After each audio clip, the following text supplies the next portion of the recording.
Hello guys, welcome back to my channel Dream Draft. Learn, think, grow. Today we are going to do the polynomials. जैसे आप लोगों ने 9th class में polynomials में किया है कि what is zero of polynomial, अब हम इससे आगे फर्दर इसको देखेंगे. Geometrical meaning of zeros क्या होता है? So what is geometrical meaning of zeros of polynomial? और we can say graph method. जैसे आपको यहाँ ग्राफ में दिखाई दे रहा है that for a linear polynomial, किस टाइप का linear polynomial, p x is equals to a x plus b. जो हमारा ग्राफ होगा वो क्या होगा, is a straight line and the zero is the x coordinate of the point where the line cuts the x axis. जिस point पे line x axis को cut करेगी उस पॉइंट को जीरो बोलेंगे. And for a quadratic polynomial p x is equals to a x square plus b x plus c, जैसे हमें graph में दिखाई दे रहा है. ग्राफ क्या होगा, is a parabola and the zeros are the x coordinates where the parabola cuts the x axis. आपको बस याद रखना है कि zeros क्या होंगे, वो points होंगे x axis के ऊपर जिस points पे लाइन कट करेगी लीनियर पोलिनोमियल में और पैराबोला कट करेगा for a quadratic polynomial. Next we have the relation between zeros and the coefficients. For a quadratic polynomial, let ax square plus bx plus c be a quadratic polynomial and let its zeros be alpha and beta. Then alpha plus beta is equals to minus of b by a. Here b is the coefficient of x and a is the coefficient of x square. And the product of the zeros, that is alpha into beta, is c by a, that is constant upon the coefficient of x square. Let's take an example. अगर मेरे पास example है x square minus 5x plus 6. A क्या है 1, b is minus 5, c is 6. Then the sum is alpha plus beta, that is minus of minus 5 by 1, that is 5, and the product is alpha into beta is 6 by 1 is 6. So this is the relation between the zeros and the coefficients. For other polynomials, for a linear polynomial ax plus b, the zero is minus of b by a. And for a cubic polynomial ax cube plus bx square plus cx plus d, let जो हमारे zeros हैं वो क्या होंगे, alpha beta and gamma. Then जो इनका sum होगा alpha plus beta plus gamma is minus of b by a. And जो इनका प्रोडक्ट होगा alpha beta gamma is minus of d by a, that is constant upon the coefficient of x cube. And the product alpha beta plus beta gamma plus alpha gamma is c by a. बस आपको हमेशा याद रखना है कि denominator में हमेशा coefficient of x cube आएगा, एक्स आएगा या फिर एक्स स्क्वायर आएगा, और ऊपर हमारे पास जब भी प्रोडक्ट करेंगे तो कांस्टेंट ही आएगा. हमारे पास क्वेश्चन है, जैसे हमें ग्राफ में दिखाई दे रहा है, हमें बताना है कि कितने नंबर ऑफ जीरोज होंगे. देखो फर्स्ट ग्राफ में हमें क्या दिख रहा है, कोई भी पॉइंट एक्स एक्सिस को कट नहीं कर रहा. So we can say the number of zeros is 0 as the graph does not cut the x axis at any point. And for the second graph देखो क्या है, एक पॉइंट है जो एक्स एक्सिस के ऊपर कट कर रहा है. Then we can say the number of zeros is 1 as the graph intersect the x-axis at only one point.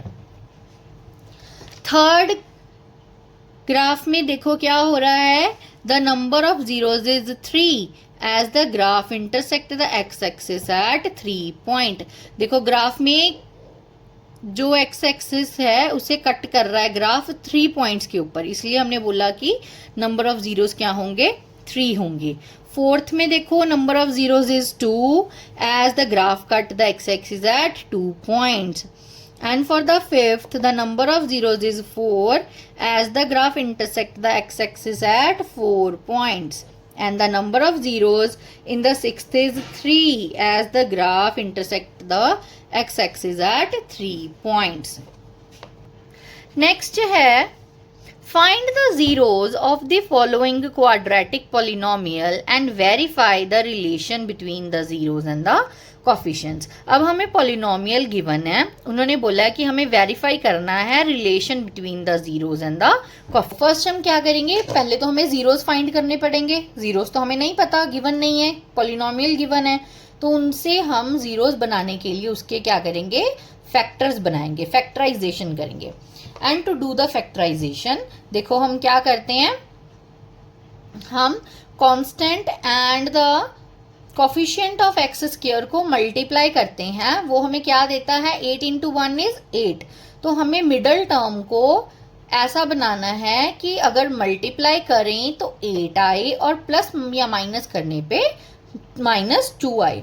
तो इसे करने के लिए हमें क्या करेंगे, x square minus of 4x plus 2x is -8. देखो मल्टीप्लाई करने पे -4 इंटू 2 इज -8 आ गया. और जब हमने इसको -4 प्लस 2x किया तो -2x आ गया. So we have x plus 2 x minus 4 the factors of x square -2x -8 and the value of x square minus of 2x -8 is 0. वो 0 कब होगी, या तो x माइनस 4 0 होगा और x प्लस 2 0 होगा. अगर तो x माइनस 4 0 है then x is equals to 4, और अगर x प्लस 2 0 है then x is equals to -2. Therefore the zeros are 4 and -2. Now we have to find the relation between the zeros and the coefficients. We all know कि जो relation क्या है, कि सम किसके equal है, sum of the zeros is equal to the coefficient of x upon the coefficient of x square. मैंने आपको बताया है क्वाड्रेटिक में हमेशा डिनोमिनेटर में कोफिशिएंट ऑफ एक्स स्क्वायर ही आएगा. Then sum of the zeros is 4 plus -2 that is 4 -2 which is 2. और हम इसे कैसे लिख सकते हैं, minus of -2/1.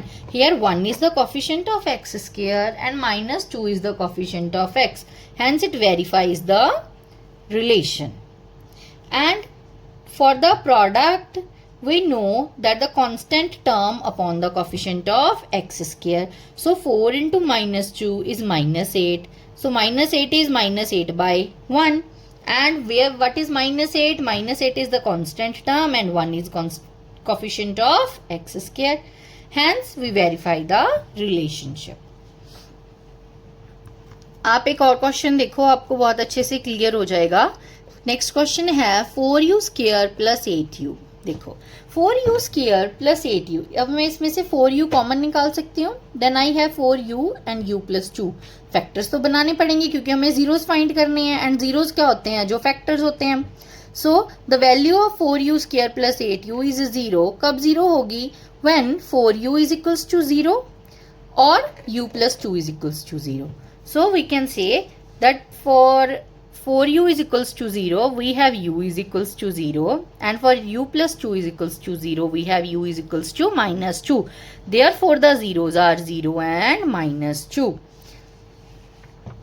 So, for the relationship, first let's find the sum. Sum of the zeros is 0 plus -2 is -2, and we can write -2 as -8/4. Here 8 is the coefficient of u and 4 is the coefficient of u square. Hence we verify the sum.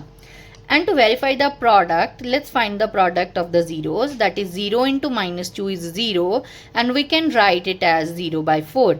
0 is the constant term and the coefficient of u square is 4.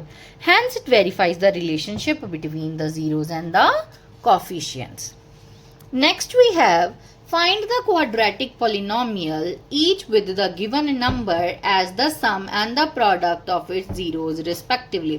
देखो अब हमने इस question में क्या किया था, हमें polynomial given था, हमने उसके जीरोस फाइंड करे और हमने सम निकालना उन जीरोस का और प्रोडक्ट निकाला, तो हमने बता दिया कि ये रिलेशनशिप आ गया कि सम और जीरो का कि ये कोफिशिएंट्स के इक्वल है, तो बता दिया कि ये हो गया। अब उसने क्या किया, उसने बोला कि मैंने आपको प्रोडक्ट दे दिया, सम दे दिया, अब आप मुझे क्वाड्रेटिक पॉलिनोमियल लिख के बताओ कि क्या होगा। देखो अब इसको लिखने के लिए हम क्या करेंगे, first question is 1/4 and -1. Here 1/4 is the sum of the zeros and -1 is the product of the zeros. Fine. So let the polynomial be ax square plus bx plus c and its zeros be alpha and beta. For a quadratic polynomial हम उसकी general form यही लेके चलते हैं, ax square plus bx plus c, और late करो कि इसके जीरोस क्या हैं, alpha and beta. And what is alpha plus beta, हमने बताया है कि कोफिशिएंट्स का जो सम है वो किसके इक्वल है, 1/4 के इक्वल। सो वी नो कि हमेशा डिनोमिनेटर में क्या होता है, coefficient of x square. So what is coefficient of x square, that is a, and 1 is coefficient of x, that is b, और ये माइनस तो लगता ही लगता है। सो अल्फा बीटा क्या है, मैंने आपको हमेशा बताया कि आपको याद रखना है, प्रोडक्ट में हमेशा ऊपर कांस्टेंट आता है और नीचे कोफिशिएंट ऑफ एक्स स्क्वायर आता है। So -1 we can write it as minus of 4/4। So 4 is a and the c is -4. Then so from this we have that a is equals to 4. अगर a 4 है तो b -1 होगा और c -4 होगा। Therefore we can write the quadratic polynomial as ax square, that is 4x square, plus bx, that is -1x, plus c, that is -4. So the quadratic polynomial is 4x square minus x minus 4. अब हम इसका एक question और करते हैं। देखो हमें सबसे पहले क्या करना है, लिखना है that the quadratic polynomial be ax square plus bx plus c। फिर हम कहेंगे कि उसके जीरोस क्या हैं, अल्फा बीटा हैं, तो उनका जो सम होगा that is alpha plus beta is √2 we are given, ठीक है, and alpha beta is product is 1/3। So from here we have, हमें पता है कि नीचे हमेशा क्या होता है डिनोमिनेटर में, coefficient of x square, that is a. So it is a and 1 is the constant. So from here we know that a is equals to 3. तो हम इसको भी चेंज करके लिख सकते हैं that √2 we can write it as 3√2/3. So a is 3 and the 3√2 is -b. So from here if a is equals to 3 then b is equals to minus of 3√2. c is 1 and the quadratic polynomial is 3x square minus 3√2x plus 1. Let's take another example. When we are given the sum as 0 and the product √5, let the polynomial be ax square plus bx plus c. Alpha beta are the zeros, then alpha plus beta is 0, alpha beta is √5, and we know that we can write √5 as √5/1. So from here 1 is the denominator is the coefficient of x square, and for the product the numerator is the constant. So from here कि हमें पता चल गया कि a 1 है, so we can write 0 as 0/1, that is minus of b/1. So if a is equals to 1 then b is equals to 0, c is equals to √5, and the quadratic polynomial is x square plus √5. Here we have completed the chapter number 2 of polynomials. अगर आपको ये videos अच्छी लगती हैं तो please do subscribe to our channel and hit the bell icon to never miss an update.